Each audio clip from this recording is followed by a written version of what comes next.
তো চলো তোমাদেরকে ঝটপট করে আমাদের আজকে জামাই ষষ্ঠীর থালিতে কী ছিল সেটা চলো শেয়ার করি। তো ফার্স্টে ছিল হচ্ছে যেটা বরণ ডালার মধ্যে থাকা উচিত, বরণ ডালার মধ্যে ছিল সেটা হচ্ছে সিঁদুর ছিল, আর নতুন ধানের শীষ ছিল, আর আর ধান ছিল, রকমের ফল ছিল। তার মধ্যে বিশেষ ফল ছিল হচ্ছে আম, মানে গ্রীষ্মের রাজা, ফলের রাজা সে হচ্ছে আম। আম ছিল, লিচু ছিল, আরও 5 রকমের ফল ছিল, মানে আরও 3 রকমের ফল ছিল। তার সাথে জামাইকে বরণ করার জন্য পান, সুপারি, চন্দনও ছিল, আর তার সাথে হচ্ছে থালার মধ্যে প্রদীপ, আর হচ্ছে বরণ করার জন্য বরণ ডালাও ছিল। তো এগুলো তো হলো, আর তার সাথে হচ্ছে পুরো মিষ্টির একটা থালা ছিল, যার মধ্যে কেক ছিল, নানা রকম মিষ্টি ছিল। তো এই সব তো হলো বরণ সারা পালা। তো বরণ সারা হলো, তারপরে খাবারে কি ছিল সেগুলো বলি তোমাদেরকে। এবারে তো পুরো এলাহি জিনিসপত্র ছিল খাবারের মধ্যে। বাড়িতে যেটা সবচেয়ে মানে বিশেষ নিয়ম সেটা হচ্ছে 5 রকম ভাজা ছিল, হচ্ছে ভাত, পোলাও, লুচি, বেগুন ভাজা, পটল ভাজা, ঢেঁড়স ভাজা।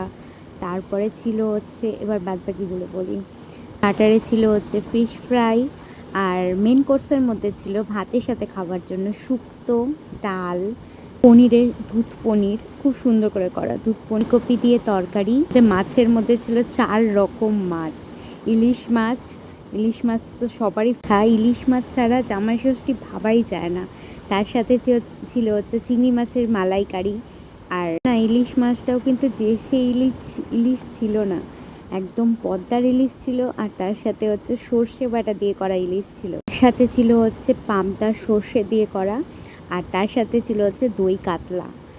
আর খাসির মাংস ছাড়া কি আর জামাই ষষ্ঠী হয়? তো অবভিয়াসলি ঝাল ঝাল করা খাসির মাংস ছিল।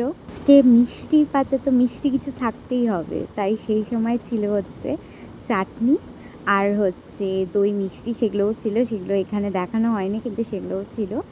আর জল ছিল, জল তো অবশ্যই থাকবেই। আর জামাই আদর হবে, একটু হাত পাখা দিয়ে হবে না? তো হাত পাখাও অবশ্যই জামাই খাচ্ছিল, আর হাত পাখা করা হচ্ছিল, মানে আমার দিদা করেছে বাবাকে। আর তার সাথে জামাই যেহেতু এসেছে, তো কেকও কাটা হয়েছিল জামাই ষষ্ঠীর।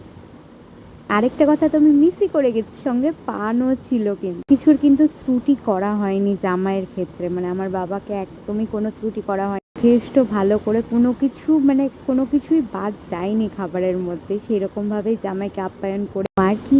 এই ছিল জামাই ষষ্ঠীর থালি, মানে বিশাল থালি। কেমন লাগলো তোমাদের? চটপট কিন্তু কমেন্ট বক্সের মধ্যে জানিও আমাদেরকে।